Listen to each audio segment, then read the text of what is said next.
All right, so now we can move on to the main event of the evening. So I'd like to introduce Kevin Carey. Kevin has been a member of the club for many years. I saw that you passed your novice in 1977 and claimed to be a RARA graduate, so you've been a member since then, so congratulations.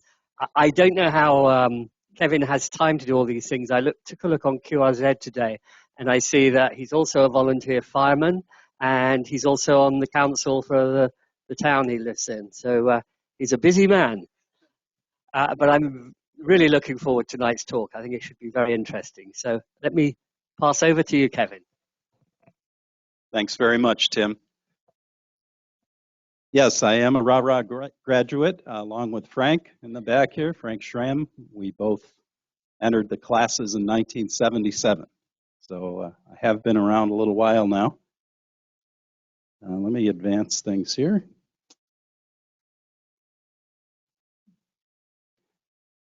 So that's me. I used to have the call sign of WB2QMY and recently changed to this. This is my dad's call, who's now a silent key.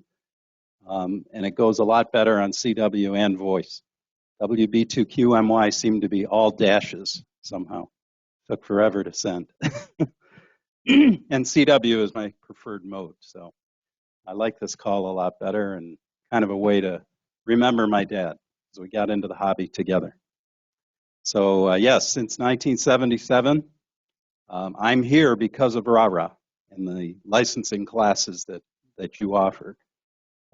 Back in those days, there was no social media. So I learned about RARA at the Monroe County Fair. I was there with another organization that had a display, and I was 13, I guess, at that time. And RARA had a big setup and telephones out on a table that you could pick up the handset and listen to what they were tuning in on a SB 104, I think it was, or something like that. Pretty cool setup. And I also had this stack of yellow sheets of paper about an upcoming license class. And that's how I got into it. So I am a low band enthusiast, and I just want to put a pitch out there for any of the new hams. I love 2 meters. You know, I was amazed the first time I heard a repeater and how crystal clear it was, and being able to make phone patches and all that. But to me, you don't get the full flavor of amateur radio until you've explored the low bands, as we call them, the HF bands. So I really want to encourage anyone who's a new ham to check that out. I'm going to show you some ways, even if you don't have equipment right now, a way to tune in. And you can do this online with some Rochester area receivers. So lots of options out there. Look beyond your HT, because there's a lot going on in our hobby here. One of the many things I do, as Tim mentioned, I've got too much going on. I'm trying to pare that down, actually. But I'm the publisher for the Longwave Club of America, and we publish a bi-monthly journal called the Lowdown. It's been in print since 1974. And I recently became the publisher and really enjoy going down low in the spectrum. We're going to talk tonight about 160 meters, which is our lowest frequency ham band. That's a full width, full featured band at least. But I go even below that, down to the 100 kilohertz, 160 to 190 experimenters band, listening to aviation beacons, and we'll talk a little bit more about that tonight. So we're talking about below the AM broadcast band. To most people, radio ends at 530 kilohertz. That's as low as your car radio goes, but there is so much more going on below that. And there's some changes taking place in that band.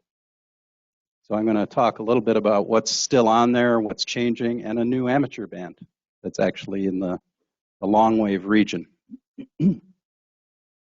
Primary topic tonight is the InvertedL antenna, which I had some experience with. And on the last bullet here, my antenna design qualifications, basically none. Like a lot of hams, I tried things until I found something that worked, and that's half the fun, right? All of my antennas, with the exception of a couple VHF, are wire antennas. I do have a butternut bow tie beam that I hope to get back up, a small HF beam, 10, 15, and 20 meters. But most of my antennas have been wire, and that's what we're going to talk about tonight.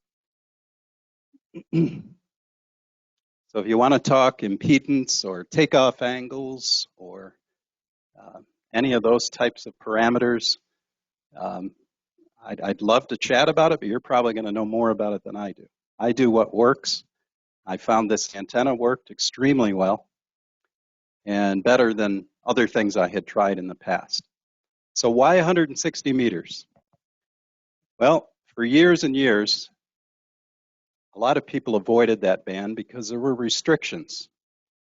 There was a service called Lowdown, which was kind of a forerunner to GPS, but a land-based system. Pretty impressive. It gave you about a quarter-mile accuracy and a repeatability, I think, even tighter than that. But it was pretty big stuff in its day. Problem is, Lowdown operated on at least part of it in the 160-meter amateur band. So we had to share space. And some of you have been around a while, probably remember the clickety-clack of Lowdown, and it could be heard day and night. And we had the misfortune of a master station in Seneca, near Seneca Lake. So it was really a strong signal. So 100 kilohertz, Lowdown, talk a little bit more about that part of the spectrum. That operated for many years, but sometime in the 70s, those restrictions went away, and they were things like you could only run 25 watts, and you had quiet hours where you couldn't use the band at all, and it depended on where you lived as to what these restrictions were. So that, combined with the difficulty of building an antenna for the band, the static that it's known for, especially in the summertime, a lot of people just avoided 160 meters. Yeah, it was the on switch of a lot of rigs, not all, but a lot of them had it. But it just seemed to be too much trouble to get on there.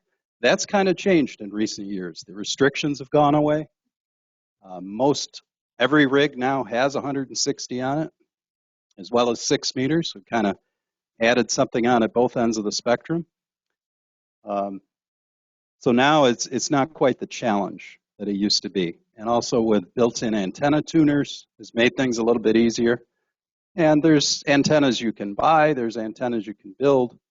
So there's a lot of ways today that make it easier to get on 160 meters.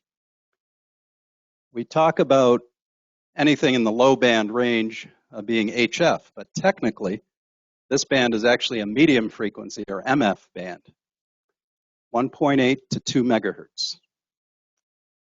So it is our lowest frequency, I'll call it full featured band, because we do have the 630 meter band that came out a couple of years ago now. I'll talk a little about that when we get into the Longwave end of things. But 160 has been there pretty much right along.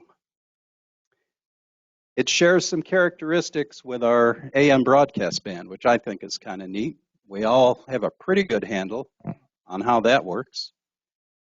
You know, great local coverage, say 40, 50, 60 miles around, very reliable, great for ground wave.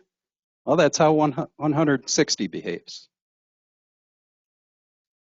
It's basically an SSSR band, is what I call it, sunset to sunrise. Yes, you could talk local in broad daylight, but there's a lot of absorption in the atmosphere. So the band kind of comes alive at night, which is true of a lot of our bands below, say, 10 megahertz. The DX comes in at night. 160 is a great band for the cooler weather months, so about half of the year here. A lot of people enjoy using 160. We're by no means at the end of the prime season. There's still time. And I use it in the summer. We have a net that gathers every Tuesday night, And yeah, the static crashes are a little bit more of a challenge, but it's very usable, especially if you have a good receiving antenna. I'm going to talk about a large wire antenna tonight for transmitting. For reception, you can use that if you have quiet conditions, but a lot of operators will use a loop antenna or an active antenna, very small in aperture, but it collects less noise as well. Some people like 160 just because of the challenges of it. It's always been a little bit harder to get on 160. You got to work a little harder to get there and have a respectable signal. It has a nickname. You know what 6 meters is called? The magic band? Well, 160 is known as the gentleman's band. I think it has a lot to do with the difficulty of getting on the band. It just tends to be a little friendlier caliber of operator on 160. And it's a great place to use your vintage gear. I've got a DX100, I think because it weighs 100 pounds, is how it got that number. But it goes on 160.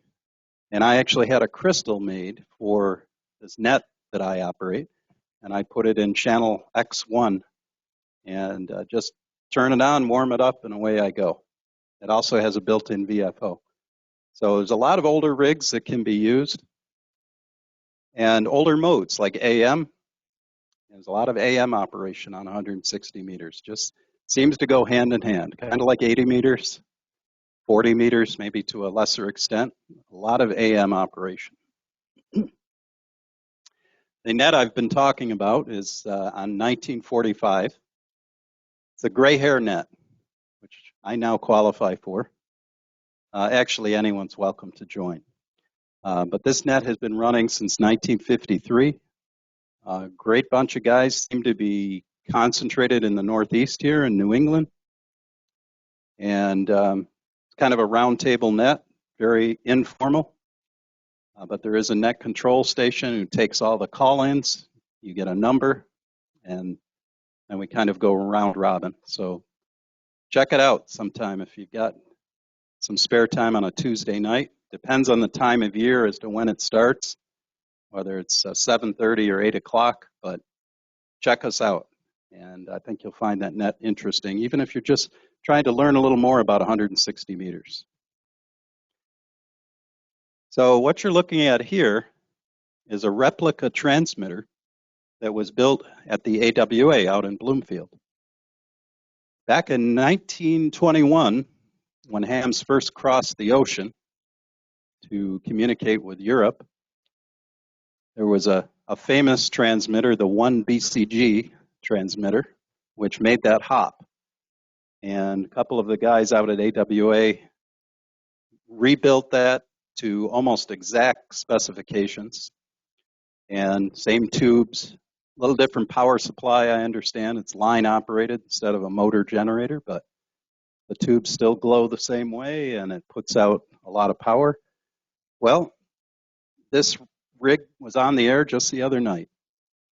They did a reenactment of the 1921 communication and contacted as many people as they could. I think there were 62 contacts made, something around that. So way back in 1921, that was done on 1.3 megahertz. So just a little above WHAM. We don't have that band anymore. So 160 meters is the closest thing. So this was carried out on 160 meters. And the operation last night, or over the weekend rather, was on 1821. So down low in the band. Just like other low bands, CW tends to be at the bottom edge, between 1800 and 1840 or so, unless there's a contest. And then everything goes out the window. The voice stations come way down into our CW portion, like down to 1810 even. I heard voice stations. So things get crowded, the band kind of expands. But I do have a little sound clip here of what that transmitter sounds like. And you'll note it's not as crystal clear and pure as your Icom 7300. but you'll recognize it.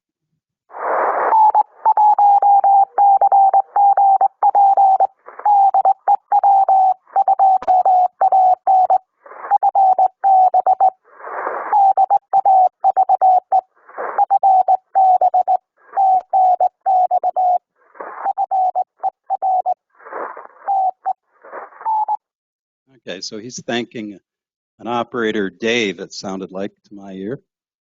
And the call sign is W2AN, which is the ham call for the Antique Wireless Museum. Now, they were signing W2AN/1BCG for this historic operation, kind of in memory of that original station.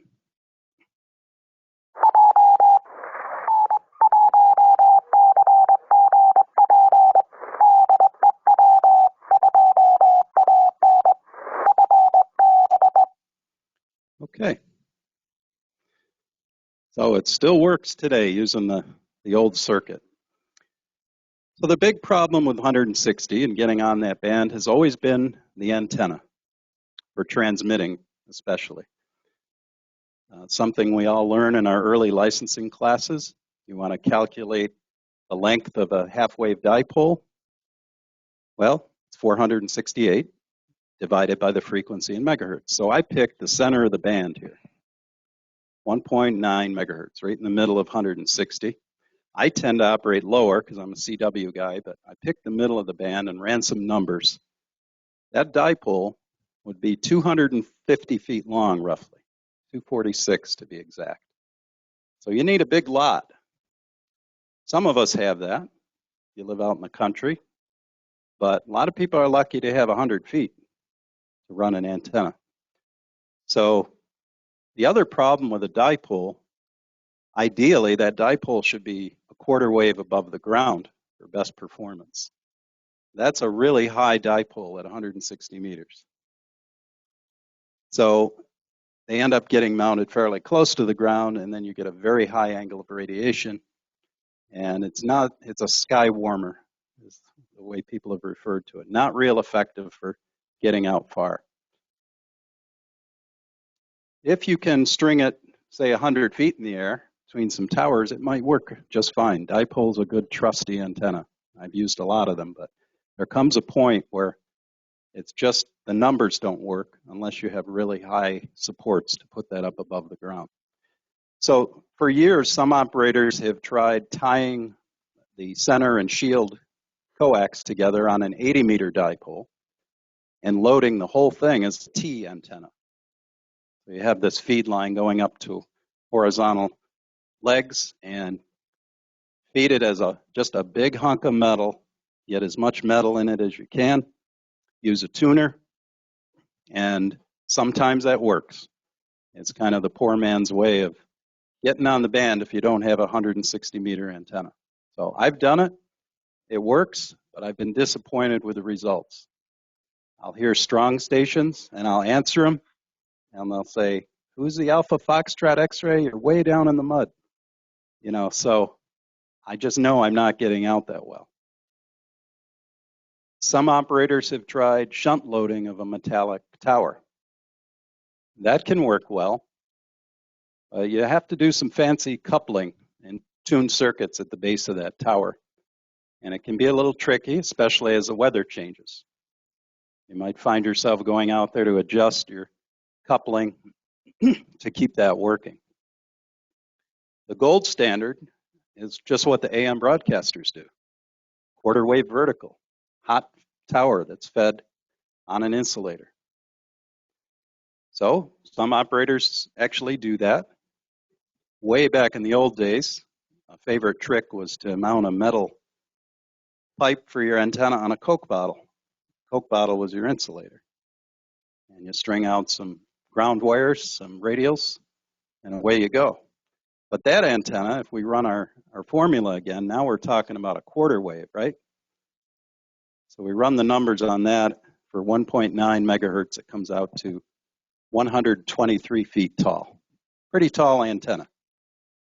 And now you're getting into guying that antenna so it doesn't fold up in the winds that we get here. It's a pretty tall order. So my last point here was to end the analysis paralysis. My friend at work shared that term with me, and I like that because that's what I was doing. I'd try one thing, sort of worked, try something else, but I read about a better way to do it. And that brings us to our main topic tonight, which is the inverted L. It's a single piece of wire. Some people think it's more complicated than that. And there are things you can do to make it more complicated if you want, like putting a loading coil in so it could be two-band, could be an 80 meter and 160 meter by putting a trap in there. There are operators who will use a coupling circuit at the base of this. I didn't need to do that. It worked fine without it. But it's one piece of wire, as you can see here. And the main requirement is finding a vertical point, a minimum of 20 feet high, and much better if it can be 30 feet. And we can run the vertical section from the ground up to that 30-foot point. Now, one of the wonderful things about antennas that I do know from reading the handbooks and other things, the first 20 to 30% of that wire is the most active part of the antenna. So we get the most radiation from that portion. The rest of it is important. It helps to tune that antenna to resonance. Very critical, but the most radiation comes in the first 20 to 30%. So it works out great. We're able to put up essentially a vertical antenna. The horizontal piece acts as a tuning leg.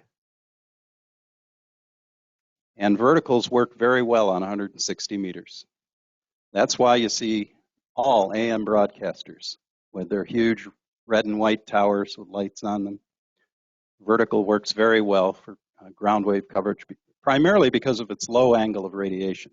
If we take off very low, we're going to go out a long ways. Perfect for ground wave. So this drawing right there is the whole core of the presentation. I've got a lot more to come, but if you take nothing more away from it than this, it's a single piece of wire going up about 30 feet. Oh, I've heard people that do 22 feet or even 20 feet get this thing to work. But I set a goal of 30 feet, and I'll show you some ways that you can get up to that height, even if you don't have a tower or a tall pole or something. These antennas, even though it's 160 meters, you think it's going to be this massive antenna. It's one of the lightest antennas I have because it is just a single piece of copper wire, and one of the least visible antennas I have. Most people wouldn't think that for a 160 meter antenna. Now mine, when I hooked it up, I did an SWR check, and I came out with 1.7 to 1 down at the low end, I think 1820 or thereabouts. So I could get away with no tuner. But my rig, which is an Icom 746, has a built-in tuner. And I hit that magic button, and it's 1-to-1 across the entire 160 meter band. So the range is close enough so that I am able to tune it to resonance just using that built-in tuner. You could do the same thing with a manual tuner. And as I mentioned earlier, there's no reason you can't scale this antenna for other bands. 40 and 80 meters are quite popular for InvertedL. It could be done for any band. But because we're looking for a long vertical leg to benefit us on 160 or 80 meters, those tend to be the two bands where you see an InvertedL used a lot. There is a small amount of directivity to the InvertedL, and it's only a couple of dB, so hard to even notice that. Less than half an S unit, but opposite the horizontal wire is where we see the most energy. Mine just happens to be pointing to New England, where a lot of these guys are on the net that I work. I read somewhere about a AM broadcast station that had to use one of these temporarily. Their tower fell down or was being replaced. I don't remember, but it was out of service. They put up an InvertedL at an AM broadcast station. No, it wasn't quite as good as their big array of 200 foot or whatever towers, but it worked and it kept them on the air. So as I mentioned at the beginning, for receiving antennas, you might have some luck with an InvertedL. You'll get lots of signal.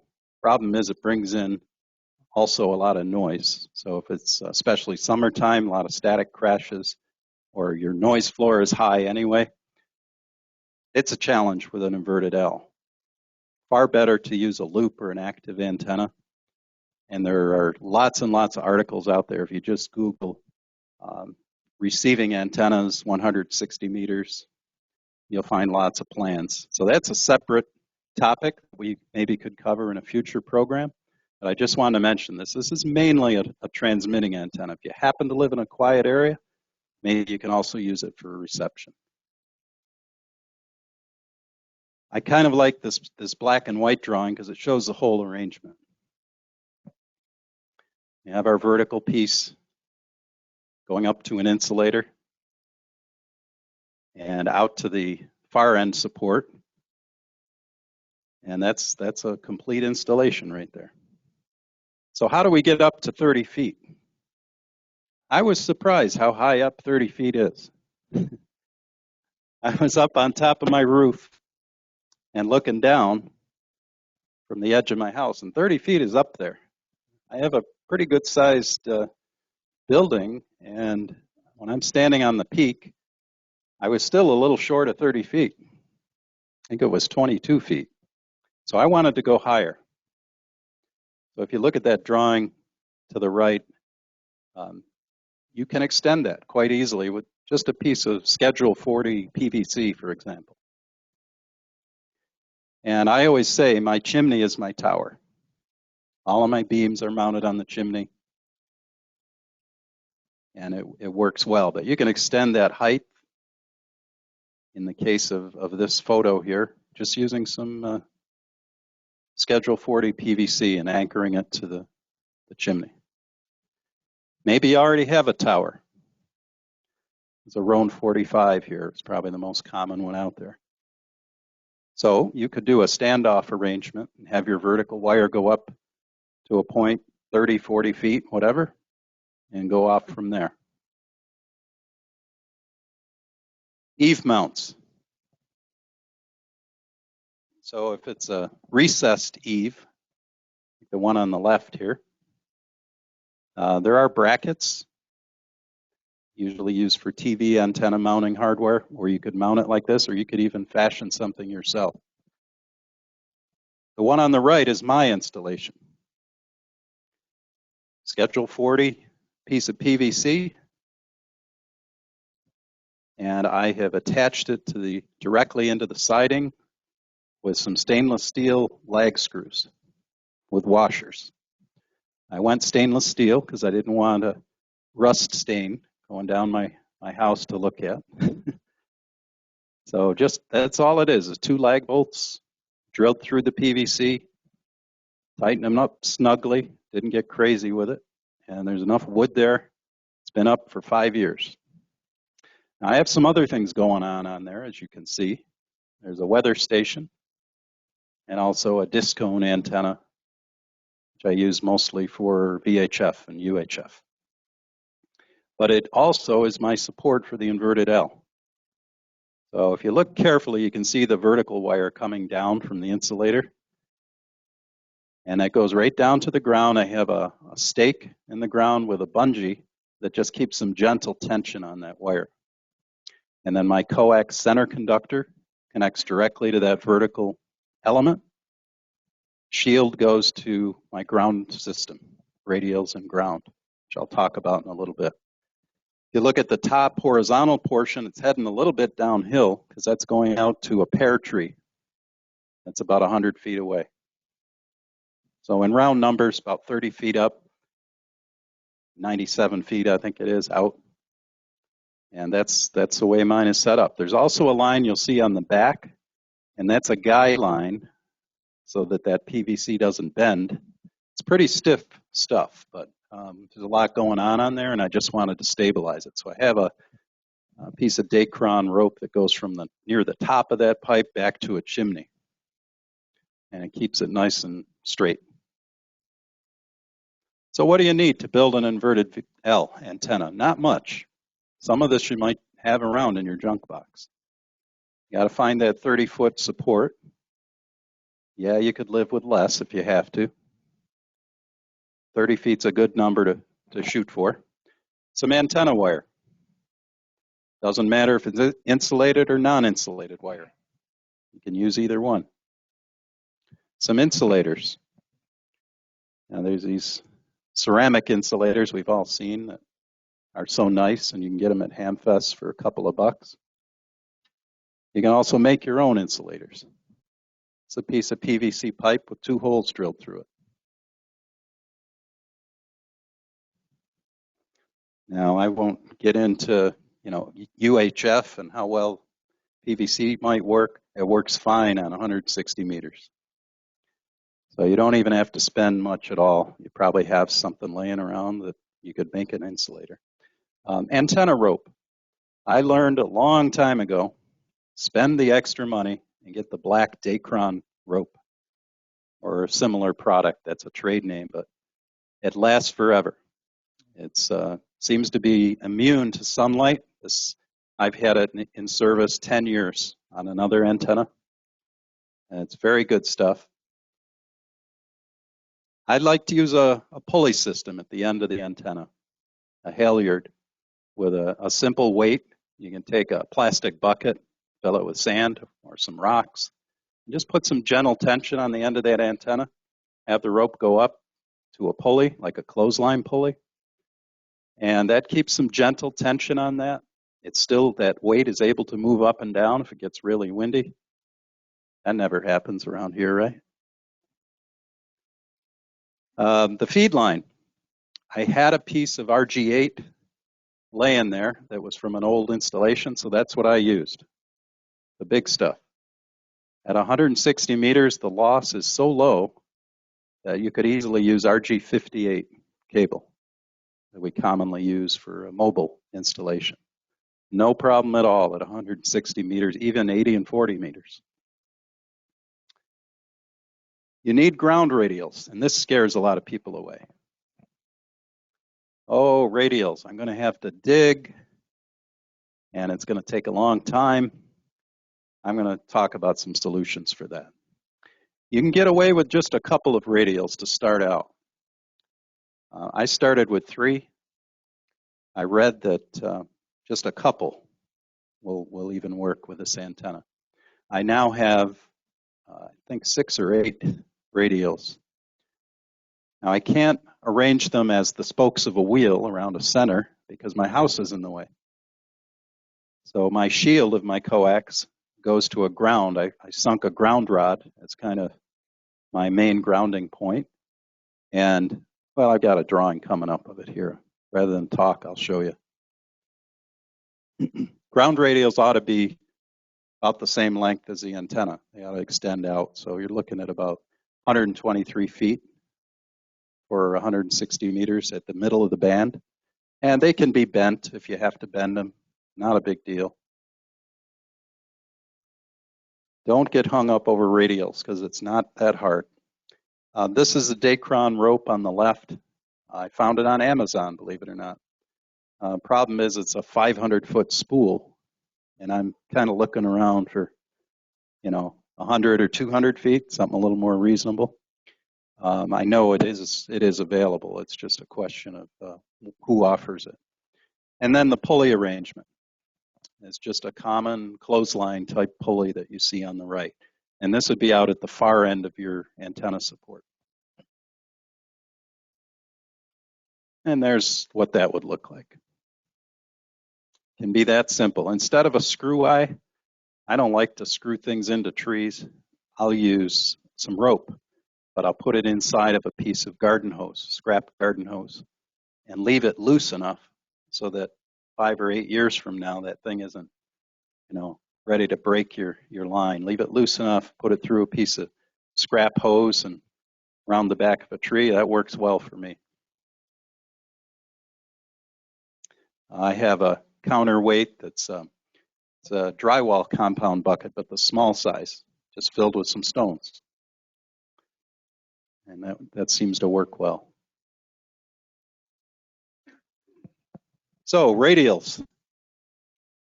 This is a pretty extensive radial field. Great if you can do this. You don't need to do this. If you set a goal of, say, 5 or 6 radials and lay them out around the base of your antenna and just lay them on the ground. Now, what I do is I mow the grass very short and I stretch those radials out. And I use something known as lawn staples to hold that wire down. And I'll show you something on that coming right up. This is all it needs to be. There are people who buy these beautiful copper plates that I think I need to take a loan out for some of these things. Solid copper plates with lots and lots of screws on them. Some are stainless steel. That's a nice way to go. If you don't mind dropping a lot of bucks on it. All it needs to be is a ring of copper wire, like you're seeing right here.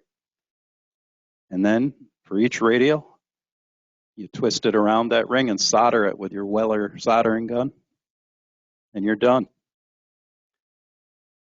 You can lay radials out on the ground with no problem. And the beautiful thing is, if you mow that grass low and you take a little bit of attention to tuck the radial in along the way and pull it gently taut at the end and use these staples, come back in a few weeks, you'll be hard-pressed to even find that wire.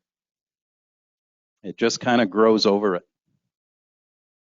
So I do know people who put radials out for the winter time and bring them in. That's fine if that's the way you want to go. But I put these radials in, and within 3 weeks, you couldn't see them, and I was cutting the grass again.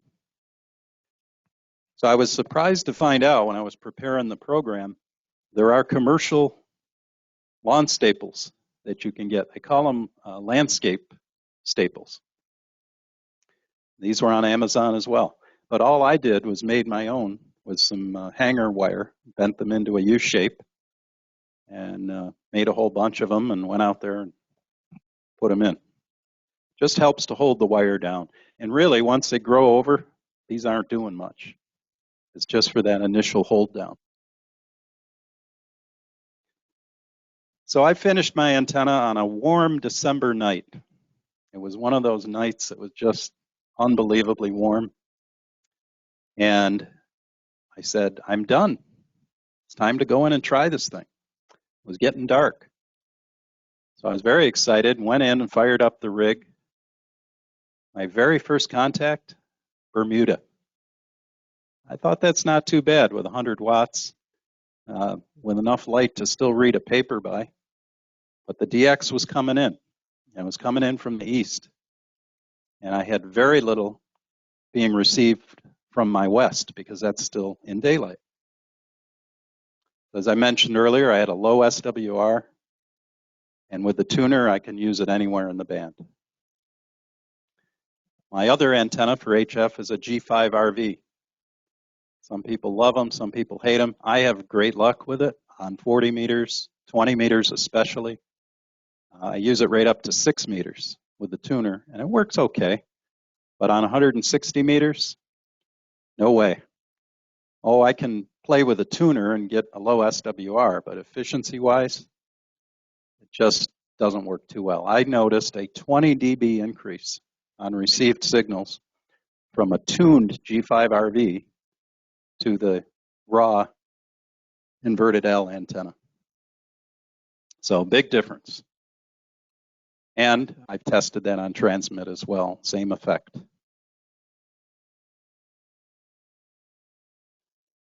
So that's the midpoint. That's the InvertedL. And I just want to encourage you to don't be afraid of 160 meters. Give it a try. Really a fun band. And InvertedL is the way to do it unless you really want to get into some fancy antennas. You may not be the big gun on the band, but you're going to have a respectable signal. And all I use is 100 watts. And anything I can hear, I can usually work. So I've become a big fan of this simple antenna. Okay, let's talk about Longwave. That's the second part of this because I found something very interesting about the InvertedL. If I use it as a receiving antenna on Longwave, for my location, it works extremely well. I don't know if there's any AM broadcast band DXers here. I do that as well. Again, InvertedL works terrific. So thought we'd talk a little bit about that 190 to 535 kilohertz range. This is where you're going to find navigation beacons. Now, back in the 20s, 30s, 40s, these were high-tech devices, electronic lighthouses, if you will. Putting out a constant signal. These are unmanned facilities, usually out in the middle of a field somewhere. And most of them run 50 watts or less. 25 watts is very common for FAA beacons. We used to have several right in the Rochester area. We had one out in Scottsville. It was known as AVN, or Avon, because of its closeness to Avon, I guess. 344 kilohertz. Gone now. Been gone about, I guess it's been 6 years. We had RO along the 590 Expressway in Brighton. That was on 400 kilohertz, but both of those are gone now. And we have seen a reduction in beacons. You know, any facility like this takes maintenance. You got to run electric to it. You got to look after the equipment. So with GPS, especially differential GPS, DGPS, to give precision, these stations aren't as critical anymore. So what we're seeing today is maybe 10, 20% of 20 years ago. The nice part about that is that it's cleaned the band up. We're able to hear things now, weak beacons that used to be buried in the noise, and receive them now. So I'll play some sound samples of these, but they send one thing over and over again, their ID.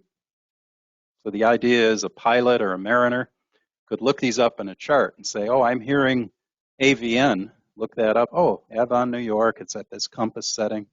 They have a directional antenna in the plane or on board the ship, and they could home in on that and plot their position. If you can get at least 2 beacons, you can now triangulate and find out exactly where you are based on what you're receiving. Pretty neat technology for the day. So beacons were everywhere. The one on the left here has a connection to Rochester. I know because of the style of that antenna. It was supplied under a contract to the FAA by Scientific Radio Systems, SRS.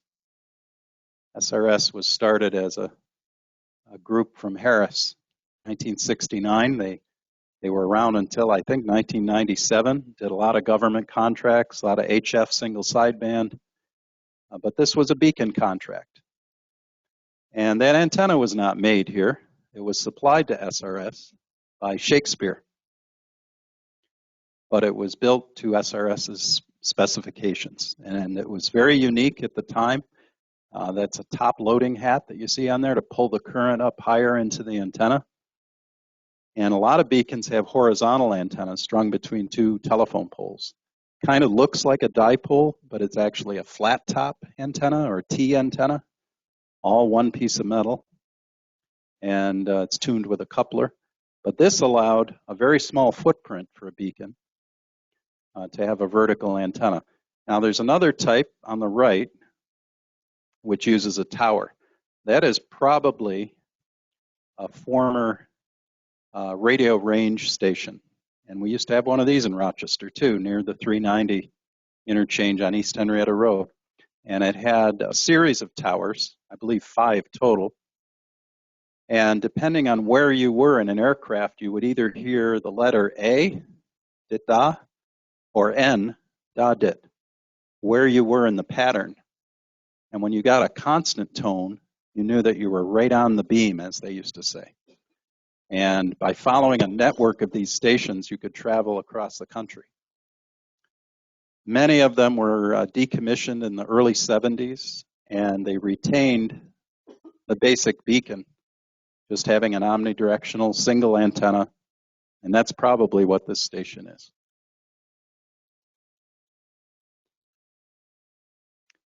So there are great online tools. If you hear a beacon and you're wondering where it is, and two that I really like. One is the NDB RNA site on the left here. I have the addresses up top, and we'll get this posted so you can check these out for yourself. And then there's a fellow in Canada, William Hepburn, that runs the site on the right. And he's really good about updating when beacons are decommissioned, or occasionally a new beacon still comes on the air, or an ID gets changed. So those are my two primary tools for looking up beacons. I mentioned the amateur radio activity. 630 meters, 472 to 479 kilohertz. And this has just been in the past few years we've gained this band. There is also one down at 136 kilohertz, 2,200 meters is the wavelength. But this one gets the most play because it's a wider band, even though it's just a few kilohertz. It's much wider than 136, which is basically a channel. It's one frequency with a little bit of a margin. This, you can go from 472 to 479. A lot of FT8 being heard on here these days, and as well as just plain old CW. So the clearinghouse of information for 630 meters is this NJD Technologies. Check them out. It's got active stations. You can look up, who you're hearing, where they're located. A lot of times see pictures of their station, what their antenna is like. And what are some receiving options? Well, who recognizes the one on the left here? You've been in the hobby a long, long time. Well, since the 50s, you might recognize it. It's a command receiver. These were used aboard military aircraft. And there were a whole series of them depending on the frequency range. You had this particular one is 190 to 550 kilohertz. And it looks like a tuning dial on the front, but that's actually just a readout. It was tuned by a cable that went up to where the pilot sat. So very much like an old speedometer cable, and it would attach to the front of the command receiver. Now there are conversion kits, and people put a knob on there and tune it locally, but that's how it was originally designed. So if you like vintage stuff, I found these at Hamfest for $3. Usually in pretty rough shape. If I found a mint one like this, I'd pay a lot for it, but usually they're hacked up. People drill holes in them and add switches and connectors, but you can always fix them. They're simple. And if you can muster a power supply to operate it, that's a real fun way to go. They're actually very good receivers. On the one on the right, this is my back to basics station. That's my original ham receiver, a realistic DX160, and it covers Longwave. So you can use something like that. Right next to it is a radio compass receiver. I picked this up at a Hamfest, and it's got an antenna on the top that you turn. It's a round ferrite rod antenna, and you can turn it. It's got compass markings on it, and that's for navigation. Also a really good receiver. Continuing on the vintage theme, there's another radio compass receiver. There's actually a site out there. Angelfire is in the web address. You'd have to look it up. If you just did RDF, or radio direction finding receivers, Angelfire, you'll find it. The guy's got dozens and dozens of pictures of these Jetson-like receivers that you see here on the left. I just think they look really cool. And these are going real cheap now because everyone has GPS. Why do I need this old receiver? Well, we hams usually have different ideas. and it makes for a great long-wave receiver. A lot of them also cover AM broadcast band, because you can also home in on an AM broadcast station. And many of them cover the 2 to 4 megahertz range where there's a lot of marine activity. As a last resort, if your receiver doesn't cover long wave, let's say you've got an old Hallicrafters SX99 or something in that category, you can add a converter in front of the antenna. And so that's going to bring the 10 to 500 kilohertz band up to 3.5 to 4. It's going to be direct reading. You just have to do a little mental math to look at your dial and know where you are. But that'll get you on the band, and they work very well. Palomar doesn't make this particular one anymore, but you see them online all the time at the auction place. So the converter is another way to go, and it's a nice way to go because all your receiver's features are still there. You got filters, noise limiter, S meter, all of that's still going to be there. You're just going to be able to tune the long wave. But here's my secret weapon. Anyone familiar with Icom's latest offering? Icom 705. I picked one of these up because I'm a fan of hiking and taking radio outdoors. And this is an SDR-based receiver, at least below 25 megahertz it is. It uses conventional technology. Above that, it's still very good, above 25. But on long wave for receiving, what a quiet receiver. And I think the same would be true of any SDR receiver in that category. So IC 7300, which it seems like everyone has one of those. Same thing. You should be able to tune down into long wave. Check it out. You know, your dial goes below 500 kilohertz for a reason. There's a lot to hear down there. So I use that along with my InvertedL that we started out talking about tonight. And I was hearing beacons in the south, 25 watt stations down in Alabama, Texas, out in Iowa. Stations I'd never heard before. And I chalk it up to the SDR function. It's direct conversion and no problem with internal noise or anything. I'm just able to hear so much more. It's a combination of the radio and the technology used in the radio as well as a really good antenna. Believe it or not, that's a receiving setup. Today, you don't even need a radio to play radio. I was set up in a Starbucks there. I did some travel a couple years ago, 2018-19, out to California, doing some training work for my employer. And I missed radio while I was out there. So I started searching around, and I knew there were some online receivers. That's nothing new. But I learned about Kiwi SDR. You really got to check these out. Kiwi allows you to link into a receiver, and you'll be able to tune it, and multiple users can use it at once. And so once you're connected to the website, we happen to have two excellent ones right here in the Rochester area, by the way. One's in Victor that Steve Sykes, KD2OM, operates, and then Jim Lill, WA2ZKD, operates an SDR Kiwi. I've got a picture of his coming up, but that's me set up with a English breakfast tea and a muffin and a pad and earphones so I don't bother anyone else, and I just could spend hours tuning the whole spectrum, not just long wave, local AM broadcast, utility communications, all the ham bands. A lot of fun. So here's the hardware. This is Jim Lill's setup, and it's heavily dependent on software. There's Kiwi software that's a big part of this, but this is the hardware, and it operates on something known as a beagle bone board. And I think there's several flavors of these boards and different versions, but that's what's doing the real work that you're tapping into. So there's dozens of them, maybe more than 100, just in this country alone, not to mention other locations. So you want to tune in that 17 kilohertz SAQ station over in Sweden, which comes on the air a couple of times a year.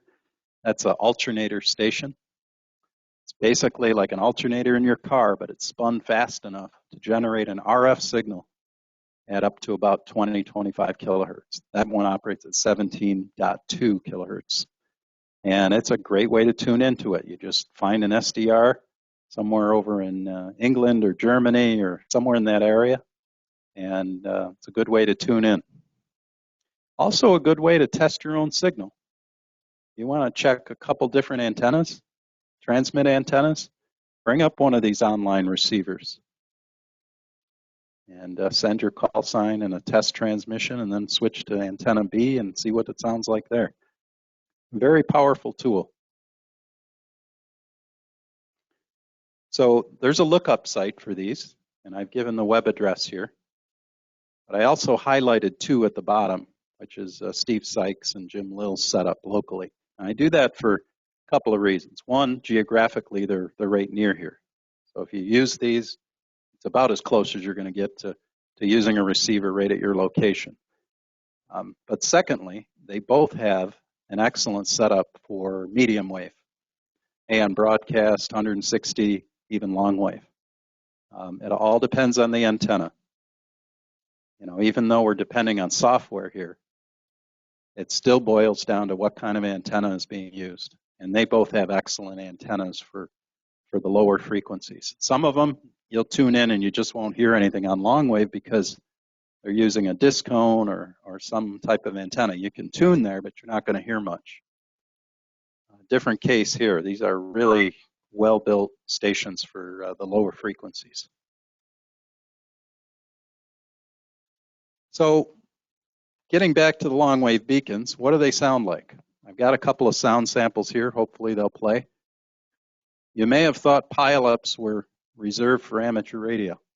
Well, we have receiving pile-ups because many times you have 4 or 5 beacons assigned to one channel.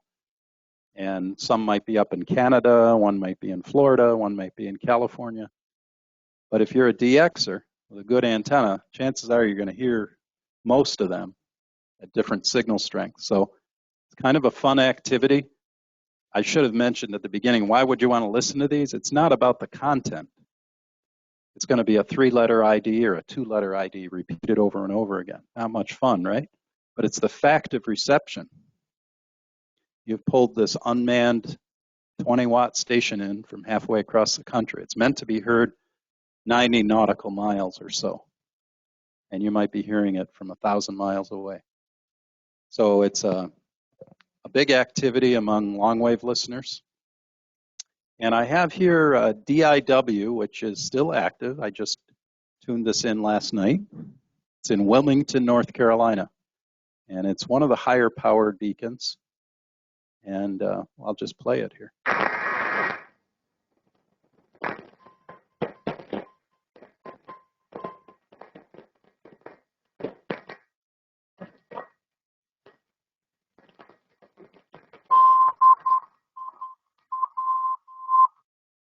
So that's DIW, been around a long time.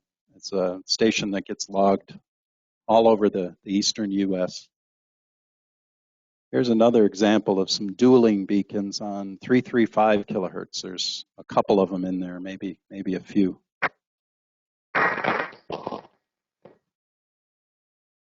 And hopefully this will play.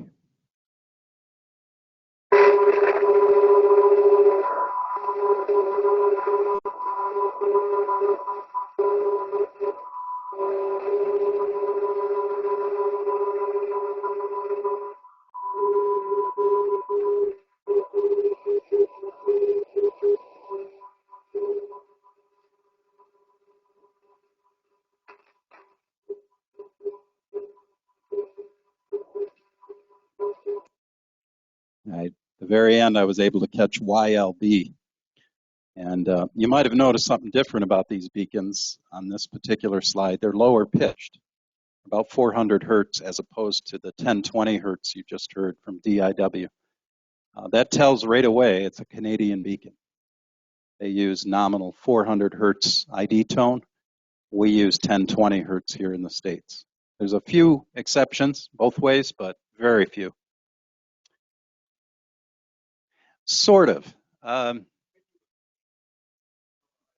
Yeah, they use a very interesting technique. It's actually a carrier beat against a constant carrier.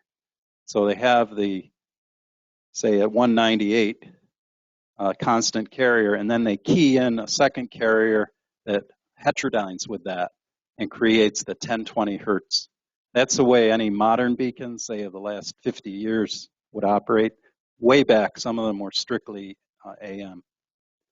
But you receive it in AM mode. You can also use sideband. That's a trick, actually. Close your filter way down, say 500 hertz or less, and go to one of your SSB settings and tune these beacons in. You'll find that you can have a fine-tooth comb to kind of go through what's on the frequency. And you might hear a 400 hertz and a 1020 hertz on the same carrier frequency and double your count. So there's coordinated listening events, or CLEs. And I can steer you to some of those web resources. But guys will get together and set a weekend and say, we're going to tune from 190 to 215 kilohertz. That's our range for this weekend. And people will see just how many beacons they can hear, and they get a score. So if you like contesting, there's a way to do that even in the receiving end. And CLEs are very popular events. Here's some more. I won't play all of them, but here's Toronto. And it's got kind of an interesting keying. It's going to send ZZR, but there's a tone after it. And that tone picks up immediately after the ID. It's kind of unusual. Usually there's a little resting period, and then you hear the tone come on. This is also a 1020 hertz Canadian, which is kind of unusual.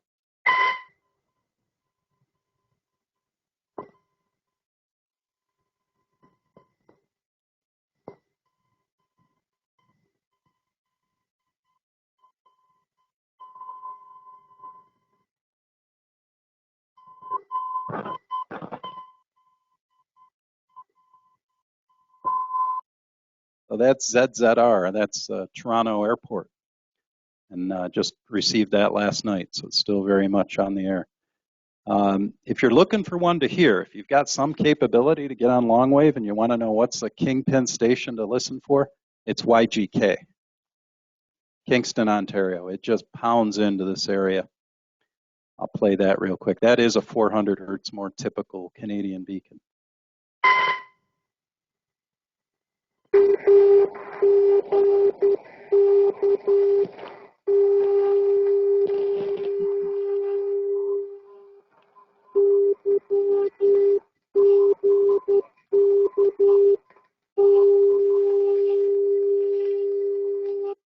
YGK, 263 kilohertz. So that's,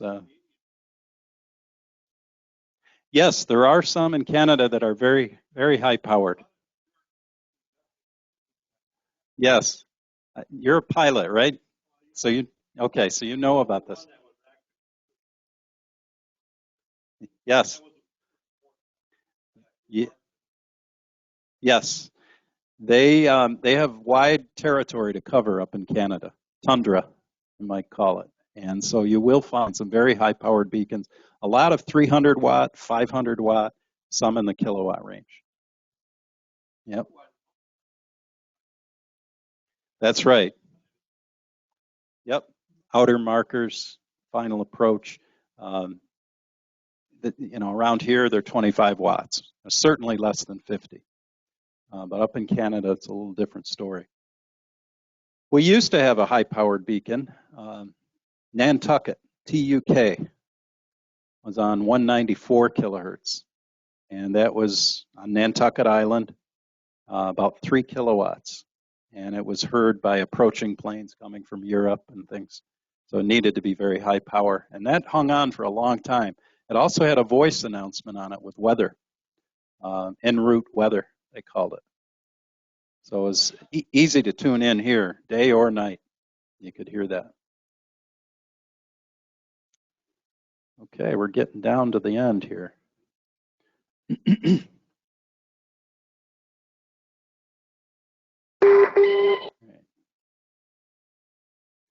Yeah, those are my last sound clips. So, in summary, told you how to build an inverted L antenna with one piece of wire. Simple way to put down some radials. You only need a couple to get started. Lay them on top of the grass. Staple them down. You're done. The more radials you add, the better. But that's a good way to get started. Talked about how you can use that antenna not only for 160 meters, join in on the fun there, but do some fun listening way down in the band. That's all I have for you. Thanks very much. And by the way, if anyone's interested, I have copies of our Lowdown newsletter up here. I think I got enough for everyone here. If you're interested in one, take a copy. It's a past issue, recent past issue, and find out what we're all about. Enjoy.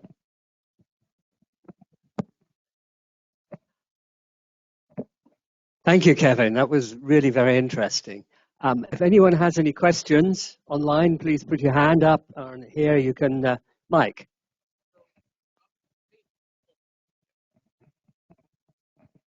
I'm painting a picture of 45 or 50 years ago, and I had a friend who lived in Annapolis. And in Annapolis, just south of the, I think it was the football stadium, there were two huge towers that had a curtain or some type of antenna strung between it.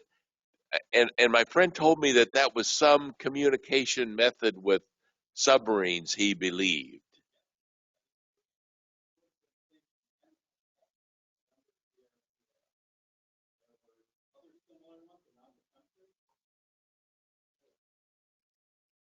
Make that a little more audible. That would have been station NSS in Annapolis, Maryland, under the auspices of the Navy, I believe, and in the 20 kilohertz range. So way down low, certainly below 100 kilohertz is where all these encrypted data transmission stations are. And nobody knows, unless you've got a top secret clearance, just how far underwater that will go. My understanding is it's dozens of feet, if not maybe 100 feet. Brute force power. A lot of people feel or felt that these were bell ringer systems because at those narrow, low frequencies, you can't pass a lot of data very fast. But you could send a signal, hey, we want to talk to you.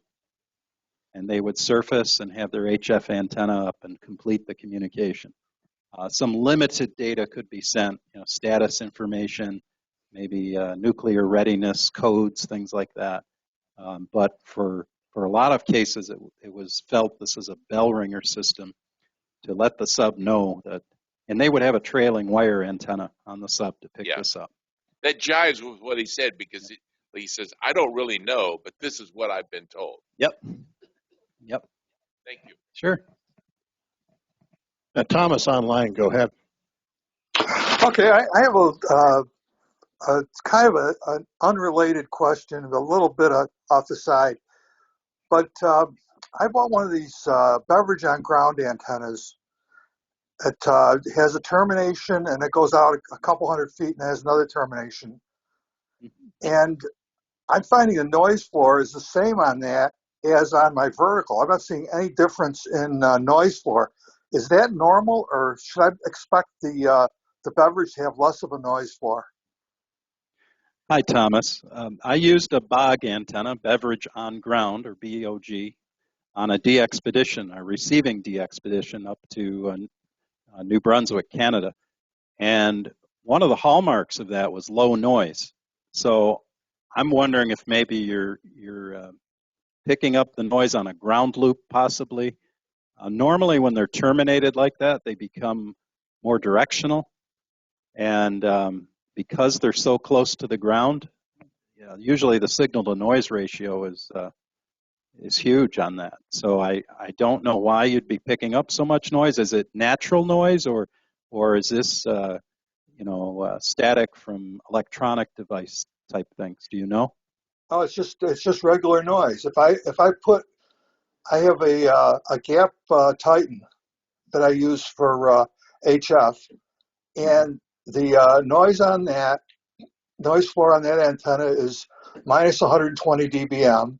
And if I switch that over to the beverage on ground, the noise floor is the same. It doesn't change at all. The only thing that changes. Are you using a shielded feed line to connect that piece of coax or something, or do you have the wire coming right in? No, it's RG59. It's all the way through. Okay. And I did a TDR on it, made sure that the coax is good. Yeah. It's interesting. Everyone talks about those being low noise, and that's been my experience. I'd just be interested a little more in what the noise is. Our noise floor has risen over the years, so many, even computer monitors. And then there's just static crashes and, storm static and things. I kind of want to know the source of that noise and what's creating it. Could be something generated on site that is getting into your feed line or something. It's the only thing I could imagine with that. How would I figure out where the noise is coming from? Well, the old time-tested advice is to shut your breaker off to the house. Start clean house at home first and go on battery power and see if that noise goes away. That's one quick check you can do. You can also take a portable AM radio and kind of hunt around, use it as a sniffer. Check power lines near your house, check other equipment around the house. You might possibly find it there, if it's man-made noise. Yeah. There's a couple of tips for you. Okay. I think there was a question here. Yeah. This is not such a question, but 1969, our ship was off Bermuda, and there was a beacon that was 2 miles deep in the water that broke off, and we picked up the nuclear battery off the ground, and that was for anybody could use it, but it was a beacon that the subs used it constantly. They did not know what happened to it, but it broke off. The cable that held from the battery or whatever, the nuclear power to the sound sender. So it was 2 miles down, just for some information. Wow, that's very interesting. Near Bermuda, you said? Yeah. So adds to that whole mystery of the Bermuda Triangle. Interesting. Yeah, right. Way down there. Bill Hopkins, go ahead. You're online. Can you hear me here? Sure do. We can hear you. Wonderful. Okay. I was one of the people who was on the 1BCG on Saturday night, and it was a barrel of fun. We made even 2 QSOs with Europe, one from Finland and one from Romania. And by 9 o'clock, the band had gone so long that we weren't hearing anybody else. But it was a great experience. I have a question. If we don't have a big property, and I've done this before successfully, but I don't know about the 160. If we don't have a big property, but we can put up a vertical wire hanging from a tree up 30 feet, and then take the horizontal 100-foot wire out somewhere, is it okay to bend it maybe 90 degrees at the end of the property and go up the side of the other side of the property and get our 100 feet in? Yeah, I'm glad you brought that up, Bill, because I should have mentioned that. Absolutely. Just as I mentioned with the radials, nothing wrong with bending that top section of the antenna. It may change the directionality a little bit, but we're only talking about 2 dB or so of gain opposite the direction of that horizontal wire. So I don't see it making a huge difference. I think the biggest thing is just keeping it away from metal and taking the usual precautions we would take with any antenna. And the actual direction that goes is not a big deal. And by the way, I did work the 1BCG station. I might have been your closest contact from West Bloomfield. about 6 miles away or so. But nice job you guys did. Hey, good question, Bill. And that I had a similar question, which is, does that horizontal part actually need to be horizontal? If you can it slope up, slope down? Does it really matter? Yeah, sloping is fine. My arrangement, actually, you might have noticed in that one picture, the horizontal was dipping down a little bit because the pear tree that I'm attached to 97 feet away is not quite as high as the peak of my house, especially with that pipe. So not a big deal. And I've even seen the vertical section sloped quite a bit, maybe as much as 30 degrees up to some support, whatever convenient support is nearby. Doesn't seem to make a huge difference. I should say that, things are more forgiving on the low frequencies. And that's one of the things I like about it, whether it's construction, dressing of wires in a chassis or antennas, just seems to work. Any more questions? So do you have any particular lightning protection on that or static protection? I connect it to ground when I'm not using it. I have an antenna switch that when I set it to a particular setting, it grounds everything. So I have a braid that goes down to a ground rod at my station window. I do not have any spark gap or anything like that, but I could add that. And I actually was thinking of doing that. There's a little construction article in the older handbooks that used a spark plug, automotive spark plug. And had one side connected to ground. I think it used a utility box, metal utility box, and been thinking of doing something like that. But for now, I just ground it, and I've heard of people that use a knife switch, maybe at the base of the antenna, and throw that to ground when they're not using it. So a couple of different ways to do it. Is there any danger? I assume there's RF danger for kids outside. Yeah, that's another really good point. This is down low to the ground. So if you have kids around it, it might be wise to put a little fence around the base of that antenna. It does develop some high voltages. Not as bad as a high impedance antenna would, like a very short vertical radiator that you're tuning. I've been told that you can go over to an AM broadcast station and hold a fluorescent tube within a few feet of that antenna and it'll light up. So there's energy there. Yeah, that's funny you mentioned that because I saw somebody at the base of a tower and they had, the stick. Yeah. I don't want to say it was being recorded. And they would bring it up to the point where it would arc and it would actually demodulate it so you could hear the AM broadcast, which was pretty cool. Yeah. And the antenna wasn't active.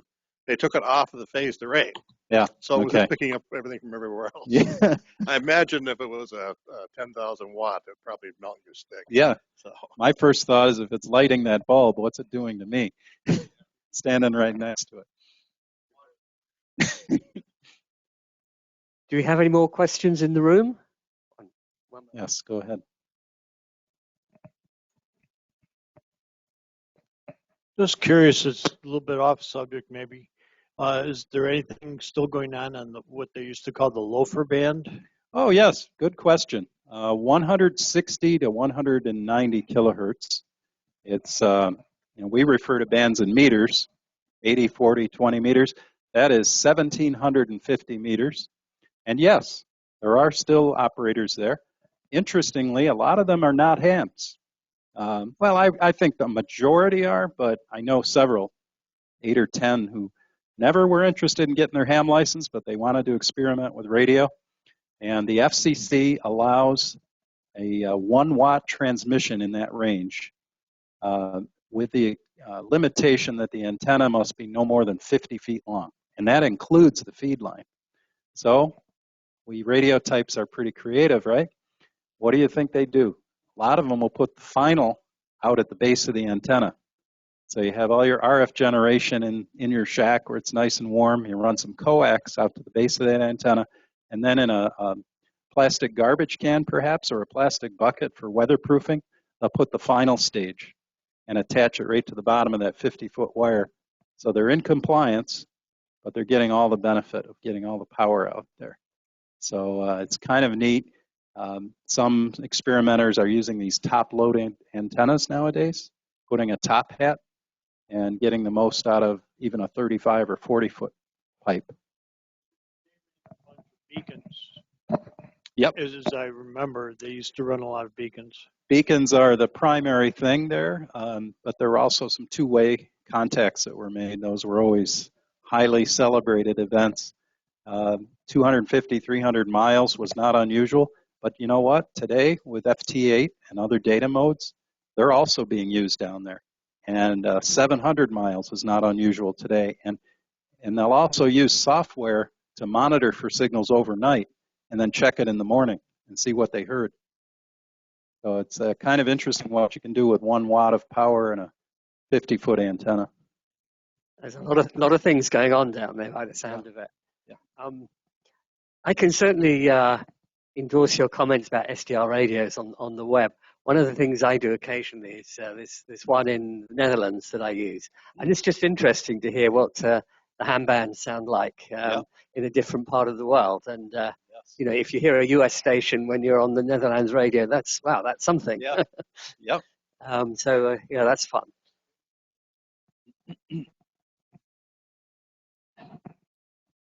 Dave Heinz, you're self-muted. Go ahead. Yeah, I just wondered if you hear any natural VLF signals down where you're listening, the atmospherics like whistlers.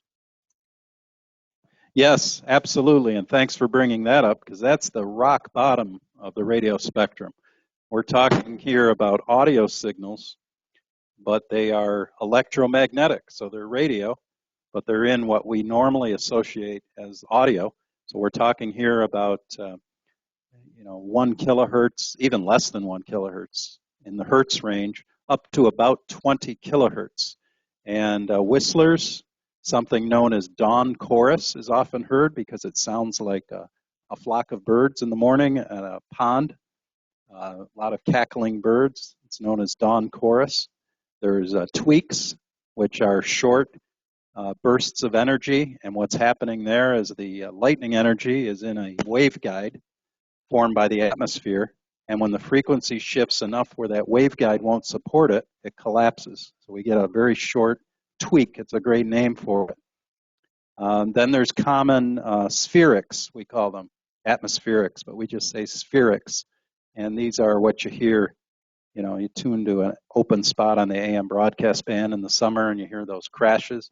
But that's a whole discipline of study, natural radio. And in fact, if you're interested in that, this Lowdown publication that I've laid out, well, you're online, but I can get you a copy if you're interested. We have a column on natural radio.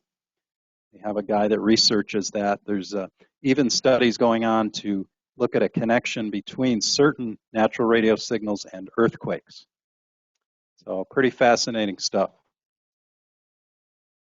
Kevin, we have another question here from Larry Cooper. Can you reiterate for the InvertedL what the appropriate radial length is?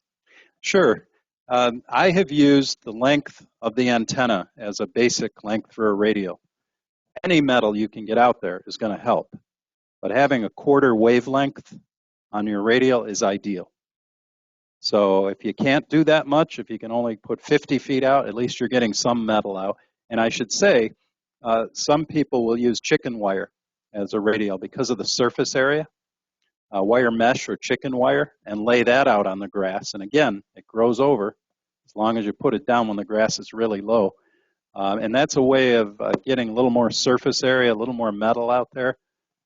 But I was fortunate I had the room and ran the radials out 123 feet, I think it was, just basically the same length as my antenna, which is a quarter wave radiator, and ran my radials to that length as well.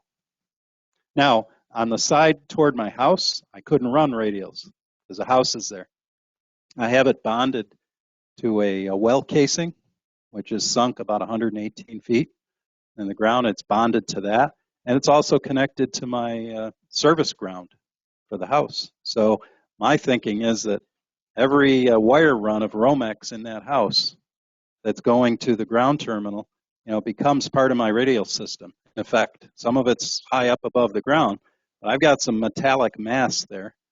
And so some of them are just regular radials, and some of it I'm depending on that electric ground. So, good question. Any more questions on the floor? Well, Kevin, thank you very much. This is a really interesting presentation, given me lots of ideas for things I ought to try. So great, thanks, and maybe we'll have you come back to talk about some of the other aspects of this. Well, thank you. Great. I would love it. And please grab a copy of the Lowdown up here. We've got plenty of copies here. And if for people online who are interested, how should they go about getting a copy of that? They can simply send me an email, n2afx@arrl.net, and just say you want a PDF copy of that. I'll get it right out to you. Kevin, thanks again. Thank you.